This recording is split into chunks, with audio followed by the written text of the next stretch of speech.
Oke, halo, kita ketemu lagi di Belajar dengan Mind Map dan hari ini kita akan bahas terkait satu buku yang sangat menarik, berjudul The Talent Code, ditulis oleh Daniel Coyle. Ini masuk New York Times bestselling juga dan, cukup, happening ya di antara, apa ya, jenis buku yang sifatnya self development atau pengetahuan umum lah, kurang lebih begitu. Yang dia mengisyaratkan ya dari judulnya ini The Talent Code, Greatness is Grown, adalah terkait bagaimana bakat itu sebenarnya bisa ditumbuhkan, bisa dikembangkan, dan, bisa apa ya, diolah untuk menjadi ultimate lah gitu ya, jadi menjadi lebih baik, menjadi lebih kuat gitu.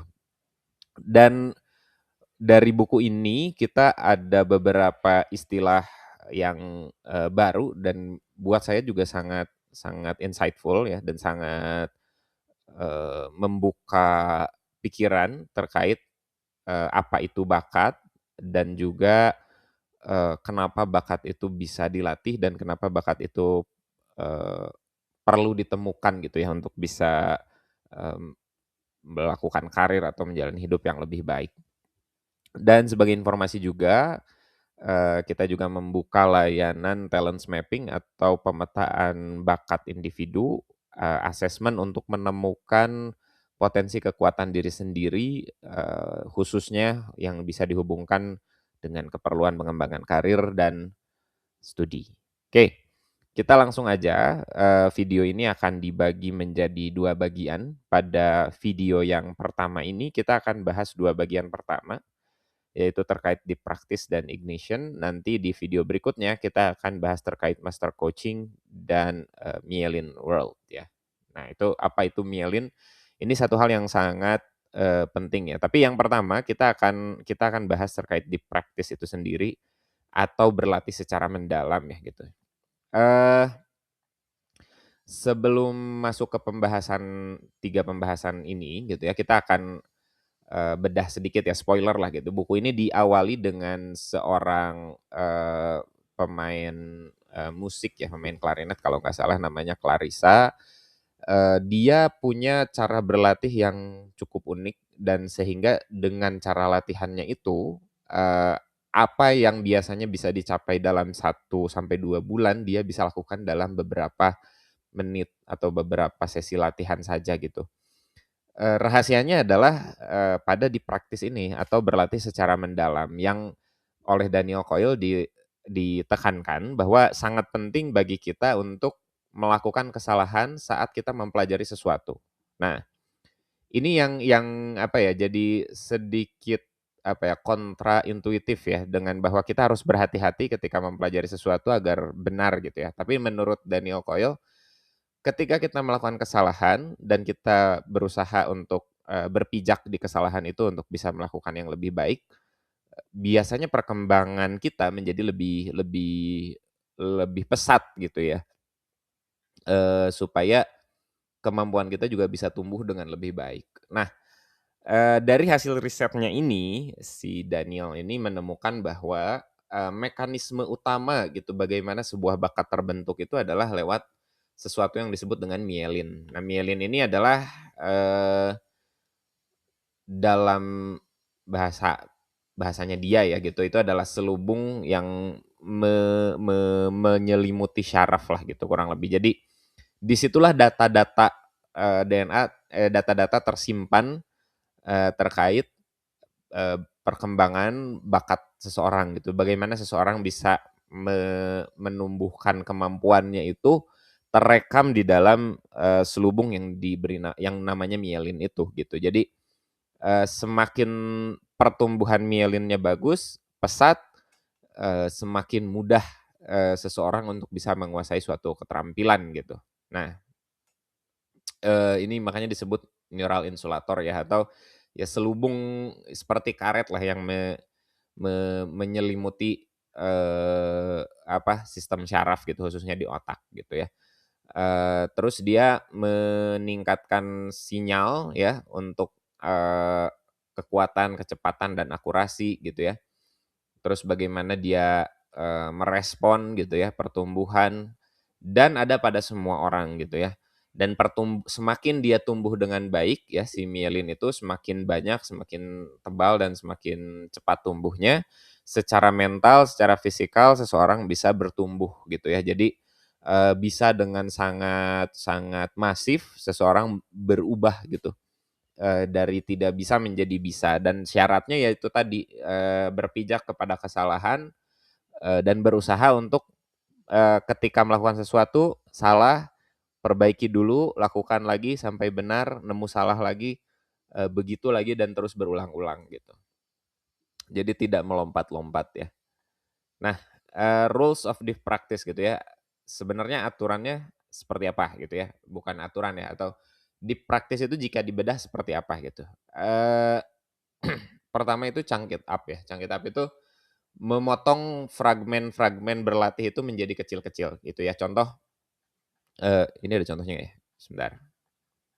Nah, eee, misal dia juga ngasih contoh, soal sepak bola Brazil ya, bagaimana sepak bola Brazil itu, bisa sebegitu hebatnya, bagaimana dia punya ciri khas Joga Bonito jadi juara dunia 5 kali dan seterusnya. Dan semua orang berpikir ya udah, orang Brazil memang berbakat aja main bola gitu. Tapi sebetulnya setelah dia teliti, selain memang lingkungan mendukung, dalam risetnya ini adalah di Brazil itu ada favela ya, favela itu adalah, eee, suburb area lah gitu atau area-area yang agak, rural gitu ya, agak, bukan pedalaman ya, kalau kita nyebutnya mungkin, kaum kota pinggiran begitu seperti itu ya gitu, yang mainnya di situ ada, tempat-tempat bermain sepak bola yang bentuknya ya bukan sepak bola lapangan besar, tetapi ya street football gitu ya, yang sebenarnya lebih dekat dengan futsal gitu. Nah, dari penelitiannya itu adalah, sepak bola Brazil itu ya bisa menjadi seperti sekarang itu karena dia, berakar dari futsal gitu dan memang benar gitu banyak pemain-pemain hebat seperti Neymar, Ronaldinho itu juga, memulai, apa, proses bersepak bolanya itu ya dari futsal gitu dan, kenapa itu membantu dalam perspektif deep practice itu adalah bagian dari, memotong fragmen-fragmen yang besar itu menjadi kecil-kecil kan. Jadi bisa dibilang bahwa futsal itu, adalah fragmen kecilnya sepak bola atau kalau dalam bahasanya sekarang, sepak bola itu adalah pertandingan, futsal di area-area yang kecilnya gitu. Jadi tidak dalam pertandingan sepak bola tidak selalu terjadi di dalam satu lapangan besar, tetapi di dalam situasi-situasi tertentu lebih mirip kepada situasi-situasi di dalam futsal, di mana pemain harus passing dan bergerak dengan, cepat lah gitu ya. Dan itu berlaku untuk semua, hal yang ingin kita kembangkan gitu ya, bakat apapun mulai dari public speaking, mulai dari bermain musik atau misalnya bakat-bakat lainnya gitu ya. Jadi harus pertama memahami dulu keseluruhannya gitu ya, terus kita coba potong-potong gitu. Misal misal kalau misalnya kita ngomongin public speaking gimana sih, kita supaya bisa mengasah public speaking yang lebih bagus ya kita breakdown kecil-kecil, oh mungkin public speaking itu awalnya ada dari intonasi nih, berarti kita coba latih dulu intonasinya. Atau, ada juga, part kecilnya itu adalah di dalam mengatur nafas misalnya sampai yang kecil banget ya, seperti itu di-breakdown menjadi kecil-kecil. Terus slow it down atau berlatih secara pelan-pelan gitu ya. Nah itu kasus si Clarissa yang di awal tadi ya, yang dia main, alat musik, itu latihannya pelan gitu ya, tapi progresnya sangat luar biasa dan yang terakhir adalah membangun blueprint internal. Jadi kita menginternalisasi semua yang sudah kita, eee, pelajari dari yang kecil-kecil itu untuk menjadi fondasi-fondasi utamanya gitu. Nah itu di situ, eee, awalnya ya gitu. Nah yang kedua, untuk, memastikan di praktis ini lebih berjalan dengan baik juga adalah melakukan repetisi ya gitu, repetisi yang bermakna ya, jadi tidak hanya mengulang-ulang gitu. Eee, ini bahasanya dia no substitute for executing action tuh maksudnya adalah kalau kita mau jago, eee, mukul ya, katakanlah kamu latihan bela diri gitu, ya latihannya mukul, bukan ngangkat barbel. Jadi, fokus pada melakukan aksi yang memang diperlukan dan merepetisi hal tersebut gitu. Dan repetisi itulah yang akan menguatkan si myelin tadi ya. Jadi sehingga dia efeknya permanen gitu, efeknya sudah di alam bawah sadar gitu. Karena sering dilakukan, tubuh kita, otak kita gitu ya, jadi punya muscle memory yang kuat gitu ya. Nah, ini dia juga bilang ada sweet spot ya. Sweet spot itu adalah, eee, sebuah proses berlatih di mana yang tidak terlalu, kenceng gitu ya, tapi juga tidak terlalu easy lah gitu ya. Jadi, ada di antara sulit dan masih bisa dilakukan. Nah, kita harus nemu tuh, kalau misalnya terlalu sulit sampai kita nggak bisa melakukannya, berarti itu nggak akan membantu kita untuk jadi lebih baik gitu.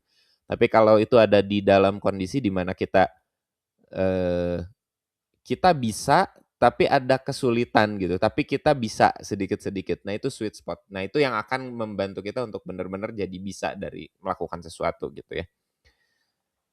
Dan terakhir belajar untuk feeling ya, merasakan gitu ya.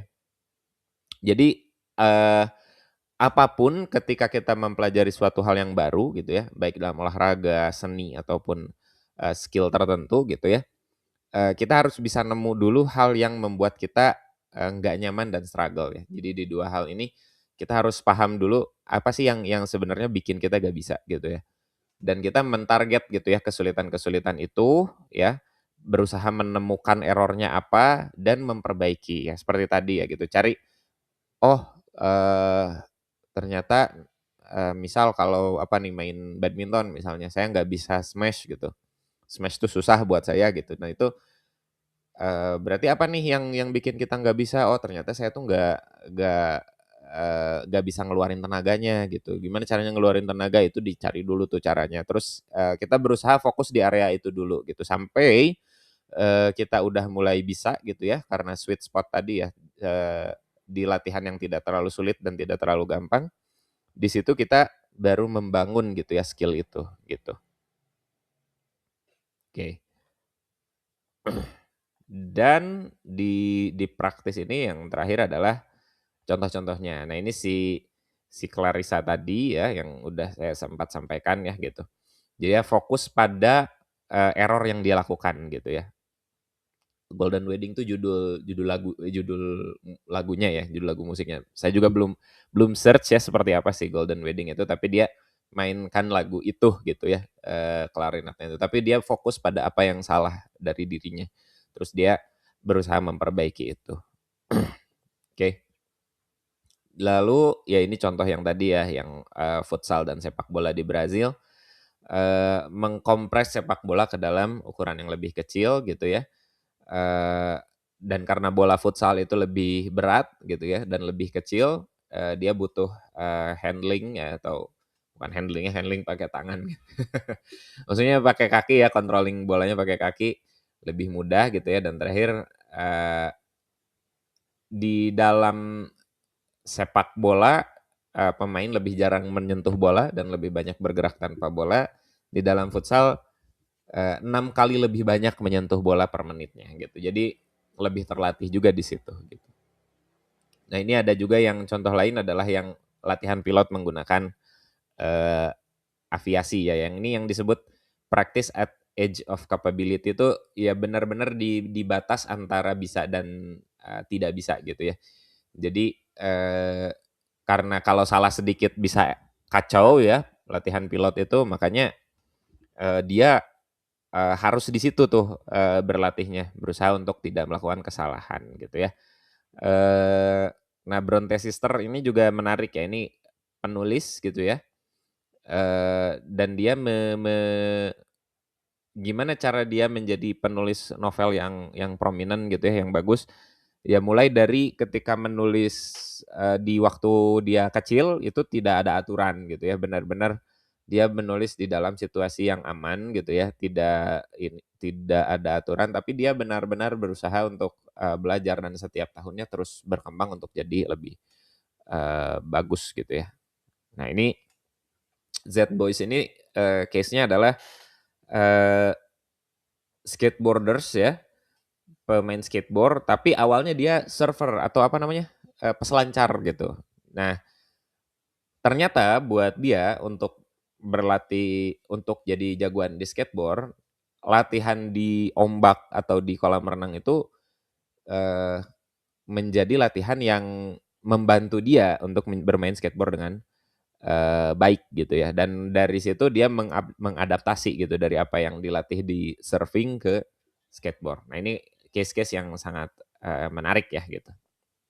Oke, kita akan lanjut ke, bagian keduanya adalah soal ignition ya. Eee, jadi ignition itu adalah, pemantik ya gitu, bagaimana bakat itu bisa tumbuh gitu ya, bagaimana dia bisa dipicu dan apa yang menjadi motivasinya gitu ya, bahan bakar motivasinya gitu. Jadi yang pertama ada function and, nature ya gitu, eee, jadi ini terkait perasaan ya gitu, bagaimana suatu yang memicu itu adalah sesuatu yang membangkitkan, gairah dia di dalam hal tersebut ya. Si Daniel ini kasih contoh ketika, pegolf ya, pemain golf asal Korea Selatan, saya lupa namanya, tapi, dia menang atau jadi orang Korea pertama yang memenangkan sebuah kejuaraan besar lah di golf di tahun 98, 99 dan saat itu adalah saat yang cukup sulit di Korea Selatan, sedang ada, entah krismon atau apalah gitu. Tapi dengan dia menang, itu kemudian membawa kabar baik dan menginspirasi lebih banyak orang atau lebih banyak perempuan untuk jadi pemain golf gitu, karena si atlet ini perempuan dan ini jadi sesuatu yang apa ya, yang juga ikut memicu bakat gitu, bagaimana seseorang bisa menemukan, apa namanya, inspirasi gitu. Dan yang kedua ada lightning flashes ya, atau melihat image tertentu gitu ya, idolanya dan seterusnya untuk ingin jadi seperti itu gitu. Nah, tapi ada juga yang memang secara tidak sadar, terbawa ke sana, seperti orang tuanya misalnya mantan atlet apa gitu, terus anaknya ikut, olahraga yang sama gitu ya. Hal itu juga bisa terjadi, oke. Dan terakhir ada, eee, bisa jadi reaktif ya gitu, atau respon terhadap apa yang terjadi di luar seperti yang tadi saya sampaikan. Nah, ini juga sama ya, jadi, di bab 2 di bab atau bukan bab ya, di bagian kedua ini dari si buku ini lebih banyak juga bicara soal, eee, apa yang memotivasi seseorang untuk jadi lebih lebih baik gitu ya. Contohnya seperti, ingin menjadi, seseorang yang diidolakan, atau karena misalnya, scarcity ya, kelangkaan di sana itu, nggak ada orang yang seperti itu, saya harus jadi orang yang seperti itu, misalnya itu ada yang seperti itu juga. Atau insecurity ya gitu, kehilangan, sesuatu yang mengubah atau membantu dia untuk jadi, lebih lebih kuat ya. Kalau kalau nggak salah kata Habib Nurmagomedov ya dari, eee, Dagestan ya, dia dia atlet MMA. Dia bilang bahwa di negara-negara yang miskin, petarung-petarung hebat cenderung bisa, lebih mencuat gitu namanya, karena dia punya rasa lapar yang tidak dimiliki oleh orang-orang di negara yang berkecukupan atau maju gitu. Jadi perasaan tidak aman, perasaan ingin, lebih, ingin cukup gitu ya, itu akan mendorong orang dengan dorongan yang sangat berbeda gitu ya. Yang berikutnya bisa jadi, eee, ingin sejajar ya dengan, nah biasanya ini hubungannya yang ini ya, kalau si Daniel ini bilang biasanya ada di dalam keluarga. Jadi kalau si kakaknya misalnya juara apa gitu ya, adiknya ingin juga, nah gitu hal-hal seperti itu. Eee, Ini yang tadi ini Park Seri ya, yang tadi, pegolf Korea Selatan itu. Jadi visible sukses, jadi sukses yang kelihatan dan menjadi inspirasi, dan ini ada yang memotivasi orang itu bagaimana bakat bisa tumbuh itu dia merasa bahwa, lingkungannya nggak akan, membuat dia jadi lebih baik. Jadi dia harus pergi, harus cari, harus melakukan yang berbeda gitu ya. Eee, saya sempat lihat YouTube Short, lupalah gitu ya, itu komedian asal Jepang tapi tinggal di US, dan dalam salah satu komedinya jokes-nya itu ya, Jepang itu terlalu aman atau terlalu teratur, buat dia ya gitu untuk melahirkan satu komedian yang oke gitu. Jadi, eee, kurang chaos katanya gitu, hal seperti itu ya gitu. Ini itu contohnya ya, oke.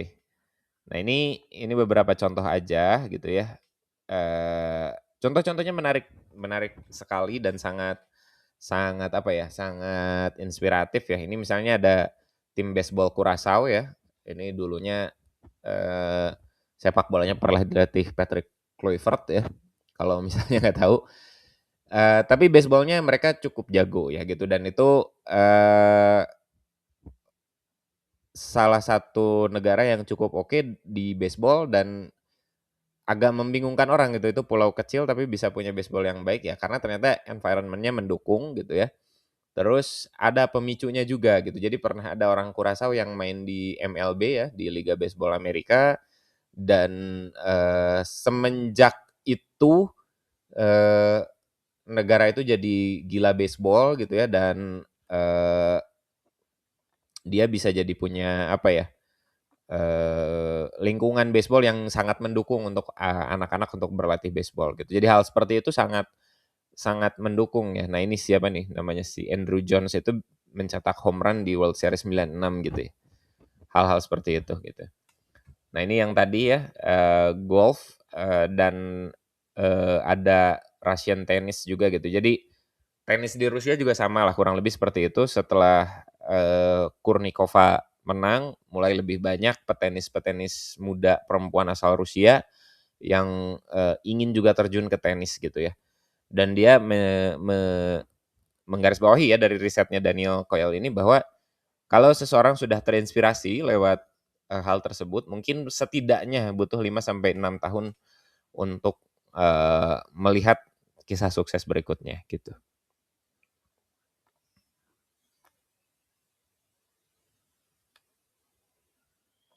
Nah ini juga, ini sekolah ya jadi, eee, si KIP ini ada singkatannya ya, cuma saya lupa gitu KIP KIP Schools ini apa KIP-nya tuh. Tapi ini intinya adalah sekolah yang di kembangkan ya, awalnya bermasalah, tapi oleh, orang yang punya visi tertentu, dia bisa memicu gitu, bahwa anak-anak di sini juga punya kapabilitas dan mereka bisa lulus gitu di situ.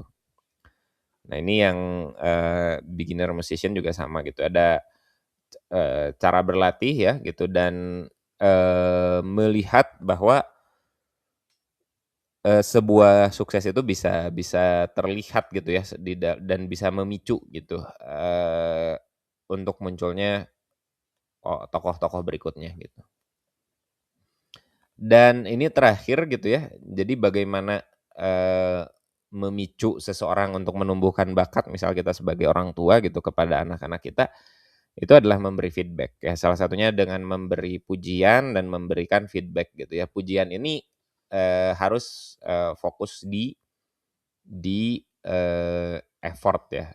Ini studinya dari Dweck gitu, jadi intinya jangan memuji hasilnya gitu ya. Jadi, eee, memuji usaha seseorang gitu ya, seorang anak gitu, itu lebih baik daripada memuji, kecerdasannya. Karena kalau bilang kecerdasan itu bisa juga gift ya atau, pemberian jadi sesuatu yang tidak bisa dilatih. Tapi kalau kita puji, "Oh kamu latihannya rajin, bagus," gitu, berusaha keras, itu adalah sesuatu yang bisa dia modifikasi terus-menerus gitu. Nah ini yang satu lagi adalah affirm the struggle ya. Jadi,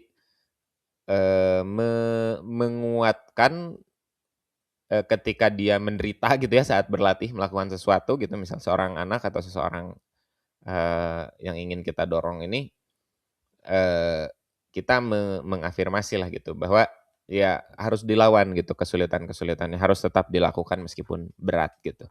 Dan yang terakhir saat memberi pujian itu harus jelas, dia, ini juga ada penelitiannya ya, saya lupa dari siapa, tapi ada, intinya adalah, jangan lebih dari 6 kata kalau mau memuji, seorang anak yang sedang belajar untuk, satu skill tertentu gitu. Karena ketika lewat dari 6 kata, pesannya jadi kabur gitu ya, tidak jelas, dan juga, dia jadi tidak nangkep gitu, maksudnya tuh saya tuh dipuji atau gimana gitu ya gitu, dan hal seperti itu gitu, bahwa apa yang harus dikembangkan dan seterusnya.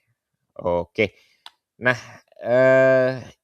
sampai sini dulu untuk part pertama, kita akan lanjut di part 3 dan epilog di video berikutnya.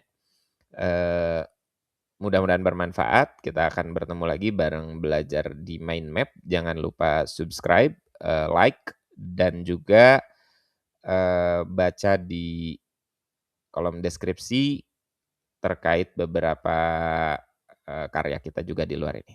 Oke, terima kasih, selamat belajar. Assalamualaikum warahmatullahi